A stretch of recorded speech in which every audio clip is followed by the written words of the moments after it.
சேலம் மேற்கு தொகுதி பாமக எம்எல்ஏ அருள் நெஞ்சுவலியின் காரணமாக மருத்துவமனையில் அனுமதிக்கப்பட்டிருக்கிறார் என்ற அண்மை செய்தியை பார்க்கிறோம். கூடுதல் விவரங்களை செய்தியாளர் ஸ்டாலினிடம் கேட்டு பெறலாம். ஸ்டாலின், கூடுதல் விவரங்கள். சேலம் மேற்கு தொகுதியை சேர்ந்த பாமக சட்டமன்ற உறுப்பினர் அருள் நெஞ்சுவலி காரணமாக தற்போது ஓமந்தூரார் அரசு மருத்துவமனையில் அனுமதிக்கப்பட்டிருந்தார். இன்று காலை சென்னை தலைமைச் செயலகத்தில் இருக்கக்கூடிய சட்டப்பேரவை தலைவரை சந்திக்க நேரில் வந்திருந்த நிலையில் அவருக்கு திடீரென நெஞ்சுவலி ஏற்பட்டதை அடுத்து சென்னை தலைமைச் செயலகத்தில் இருக்கக்கூடிய மருத்துவமனையில் முதலுதவி அளிக்கப்பட்டது. அதனையடுத்து தற்போது ஓமந்தூரார் மருத்துவமனைக்கு அழைத்து செல்லப்பட்டு தீவிர சிகிச்சை பிரிவில் பாமக சட்டமன்ற உறுப்பினர் அனுமதிக்கப்பட்டிருக்கிறார். திடீரென நெஞ்சுவலி காரணமாக அவர் அந்த நெஞ்சுவலி ஏற்பட்டதை அடுத்து உடனடியாக முதலுதவி அளிக்கப்பட்டது. தற்போது மருத்துவமனையில் தீவிர சிகிச்சை பிரிவில் அனுமதிக்கப்பட்டிருக்கிறார்.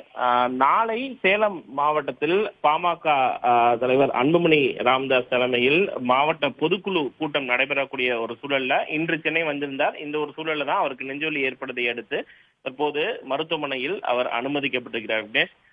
தொடர்ச்சியாக அன்புமணி ராமதாஸ் பல்வேறு மாவட்டங்களுக்கு சுற்றுப்பயணம் மேற்கொண்டு வரக்கூடிய ஒரு சூழல்ல நாளை சேலம் மாவட்டத்தில் மாவட்ட பொதுக்குழு கூட்டம் ஏற்பாடு செய்யப்பட்டிருந்தது. இந்நிலையில் அந்த கூட்டத்தில் அருளும் கலந்து கொள்ள வேண்டிய ஒரு சூழல்ல தான் தற்போது இன்று காலை சென்னையில் சட்டப்பேரவை தலைவரை சந்திப்பதற்கு தலைமைச் செயலகம் வந்திருந்த நிலையில் அவருக்கு திடீரென நெஞ்சுவலி ஏற்பட்டதை அடுத்து தற்போது மருத்துவமனைக்கு அழைத்து செல்லப்பட்டு தீவிர சிகிச்சை பிரிவில் தற்போது அனுமதிக்கப்பட்டிருக்கிறார்.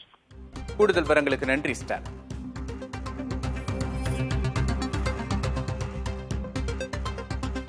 பாமக எம்எல்ஏ அருள் மருத்துவமனையில் அனுமதிக்கப்பட்டிருக்கிறார். சேலம் மேற்கு தொகுதி பாமக எம்எல்ஏ அருள் நெஞ்சுவலியின் காரணமாக மருத்துவமனையில் அனுமதிக்கப்பட்டிருக்கிறார் என்ற அண்மை செய்தியை பார்க்கிறோம்.